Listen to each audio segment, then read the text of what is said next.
భారతదేశంలో మొట్టమొదటిసారిగా తెలంగాణ ప్రభుత్వం 2 లక్షల రైతు రుణమాఫీ చేయడం అనేది చారిత్రాత్మకం. అది ముఖ్యమంత్రి రేవంత్ రెడ్డి గారితో పాటు కేబినెట్ అన్ని రకాలుగా ఆలోచించి తీసుకున్న నిర్ణయం. మిగతా అంశాల్లో డిపార్ట్మెంట్స్ కూడా అన్నిటినీ కూడా ఖర్చులు తగ్గించుకొని ఈరోజు రైతు ప్రధాన లక్ష్యంగా ఈరోజు రైతు రుణమాఫీ చేయడం అనేది హర్షణీయం. రైతు అందరూ కూడా ఈ విషయంలో ప్రభుత్వం యొక్క చిత్తశుద్ధిని గమనించాలని విజ్ఞప్తి. ఎలాంటి భేషజాలు లేకుండా, ఎలాంటి లిమిటేషన్స్ లేకుండా 2 లక్షల వరకు ఒకటేసారి రుణమాఫీ చేసిన ప్రభుత్వంగా ఇది చరిత్రకెక్కుతున్న ప్రభుత్వం.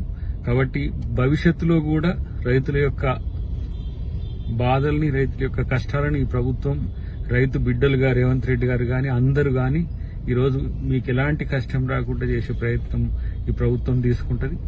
అన్నిటికంటే ముఖ్యంగా ఎక్కడ ఏ సమస్య వచ్చినా స్థానిక నాయకత్వాన్ని మీరు సంప్రదిస్తే ఆ సమస్యను పరిష్కరించడానికి కూడా ఈరోజు ముఖ్యమంత్రి గారి నేతృత్వంలో పార్టీ ప్రభుత్వ పెద్దలతో కలిసి ఒక సమావేశమైంది. కాబట్టి మీరు ఎవరు రైతు రుణమాఫీ కాకపోయినా స్థానిక నాయకత్వాన్ని సంప్రదించాలని నా విజ్ఞప్తి.